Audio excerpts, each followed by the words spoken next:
Why'd you do that to Diana? You did Diana dirty. Sorry.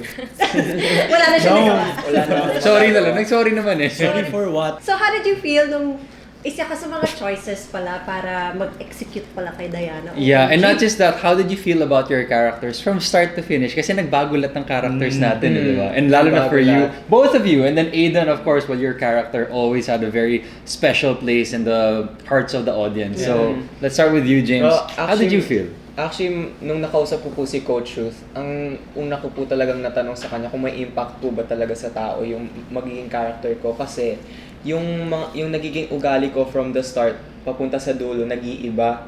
So, nakukuha ko sa inyo yun. Sa mga pag-aaway ninyo, sa violence ninyo, sa inyo ko nakuha yun. Oh, that's really interesting. So, Louie was technically feeding off of the energy sa mga adults. Opo. Kasi, I would see you as, parang bratinela lang noon, nung umpisa, kasi naaway mo nga si Archie. Pero, interesting na sinasabi mo yun kasi, I guess in real life, yung mga kids or yung mga teens, they really get this kind of angst from the people around them also. Pero on a personal level, curious ako kasi I think you didn't know kung ano yung mangyayari kay Louie as the character, no? So, ano yung naramdaman mo personally? Kasi may feelings yan, syempre, di ba? At first, syempre, Yung sa scene po namin ni Diana. all the way till the end. At first kasi, pakit ka lang, di ba? Happy ka lang. Then later on, biglang bumibigat na yung may eksena mo, especially towards the end. So, ano yung una mong naramdaman? Natanggap mo ba yun agad? Na-shock ka ba? Natakot ka ba? Because I'm sure it's very different. Like, looking at your scene, like, ganito pala yung character ko. So, how did you feel? Medyo natakot po ako kasi sa lahat po ng mga naging show ko, naiiba po talaga si Louie sa lahat ng mga naging character ko. I felt the pressure, yung takot na baka mamaya underperformed yung magagawa ko. Natural naman yung feelings na yun. But we'll get back to those feelings a bit later on. Let's move on to Princess na. Okay, so si Princess, si Anne, palaaway ko kay B. Pero natuwa ako dun sa dynamic nyo kasi without knowing dun sa dulo na kapatid mo nga si Sarah, parang I was like, bakit sobrang carefree ni Anne towards B? Bakit meron silang special parang dynamic between each other? Because you don't see that with the other Royales siblings dun sa mga kasambahay nila. It was just B and Anne. So how did you feel going through those scenes with Lian? Actually, sobrang I'm not gonna say easy, pero parang nadalian ako doon kasi parang si Ate Lian, para siyang yung ate ko. So like si Anne, parang treat na niya si B as her big sister. So parang madali lang sa akin kasi 'di ba, sometimes we fight. So, kapag kunyari, iniisip ko na lang, kunyari, pag inaasar ako ng ate ko, so parang, di ba, pag minamaw ko siya sa show, so parang inaasar ko lang din yung totoong ate. So, yun, very easy lang. Ano kaya masasabi ng totoo mong ate dito sa revelation mo na pag minamock ko yung Wait, so may ate ka talaga? Ako. Ilan taon yung ate mo? Mag-18. Okay. Ate, 18 na pala. Lagot ka sa ate mo. Lagot ka. Pero para kasing more on B's attitude, tas siya yung attitude niya yung kay Anne. Yeah. So parang ako yung parang, yan ate, ano ba yung ganyan. Tapos siya yung, okay, sige na lang, gano'n. May hugot ka pala. So it came naturally for Yes you. po. Pero paano yun? Si Anne dun sa bandang huli, may darker side din na lumabas. Kaya nga Paano mo na-handle yun? Yung ang sa akin, yung sa hoodie, yung ginano talaga. As in, Which FYI, favorite scene ni Bonus yun sa'yo. Grabe, can I just say, nung napanood ko yung scene na tinatanggal mo yung hoodie mo na black para ipakita na ikaw yung nagsastalk kay Napoy. Sabi ko, oh my God, what a star. Like, para kang action star. As in, Slow mo pa. bida to. Bida. Kailangan makita ko tong si Princess na may show siya na siya yung bida na medyo action yung vibe. I really saw it in that moment. Black Riderette. Black Rider. Oo, ganun talaga yung vibe. So, I don't know. Basta parang iba yung star quality mo dun sa scene na yun. It was superstar level. Grabe. Okay, anyway, getting back to that darker side nga, ano yung naisip mo while going through those scenes or nung nabasa mo yung part na yun about Anne? Actually, nung nabasa ko yun, parang hindi kasi na-expect ko na parang may twist sa huli si Anne. Pero hindi ko ina-expect na kapatid niya pala si Sarah Oquendo. Akala ko connected siya sa mga Royales, ganun.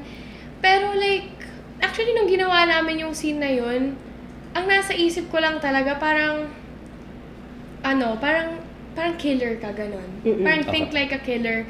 Tapos parang, alam mo yung dark aura lang, ganun. Yun ang iniisip ko.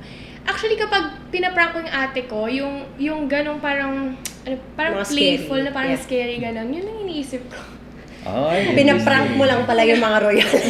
Hindi, pero ako napaka-interesting yan. Kasi syempre si James and si Anne are describing when they get to the heavier Yeah. scenes, ano yung iniisip nila. Kasi syempre tayo, hindi naman natin napagdaanan yun. Iba. 30 years old na tayo. So pag sinasabi nila, okay, you have a dark character. Syempre iba yung hugot namin. ano na eh, So may nakakatawa rin na yan yung pinanggagalingan nyo, yan yung iniisip nyo when you're starting to develop your character. And parang you see the differences in parang yung natural age Yeah. difference. Yeah. It just happens. Yung hugot is just different. Okay, I'm curious about Aidan naman because Aidan told me specifically na pag nagbabasa siya ng script, deliberately, hindi niya binabasa yung scenes ng iba. Yeah. Basta kung ano yung scene na nandoon lang siya, yun lang. So hindi niya technically alam yung nangyayari around him because you wanted to keep the purity of Archie. So, can you explain more to us? And about- before Aiden answers that, I'm curious, binabasa niyo ba yung buong script? Opo.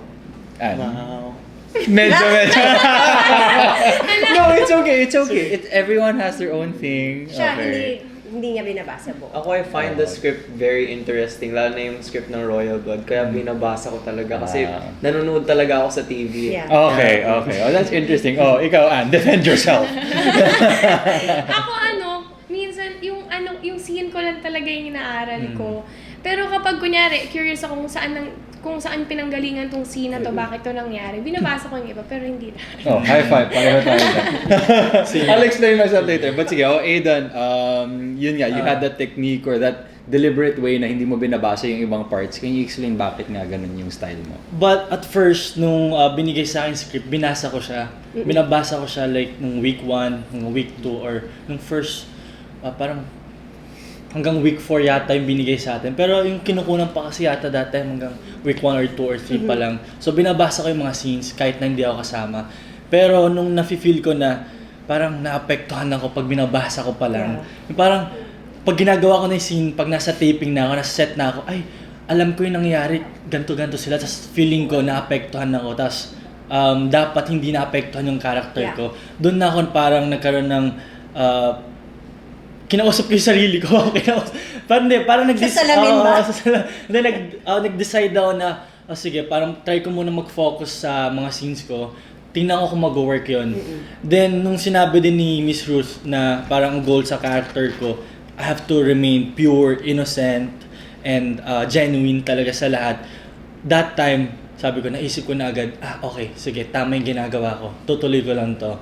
Then, ayun, hanggang sa ganun na lagi ginagawa ko dahil mas na-maintain ko yung para wala akong alam sa nangyayari pag nag-take tayo. Kasi madali akong maapektuhan pag reading the script pa lang. And yung sa finale reading natin, table reading natin, grabe ako na-affect nun. Kaya nung nag-decide talaga ako na, okay, sige. Kasi like sa workshop kasi tinuturo sa amin na dapat marunong kayong mag-dissect ng script, mag-analyze nyo talaga yung script. Then, siguro na-train din ako that time na talagang inaaral yung mga script kahit di ako kasama. So, talagang na-apektuhan talaga ako. So, nung nalaman ko na dapat talagang maging pure lang talaga si Archie, di ba yung super light ng vibe niya, ng energy niya, wala siyang heaviness na wala siyang alam sa nangyayari. So, sabi ko, okay, sige, kailangan kong mag-decide talaga, kailangan gumawa ako ng decision kung ano yung mag-work sa akin and for my character, then for the sake of my character.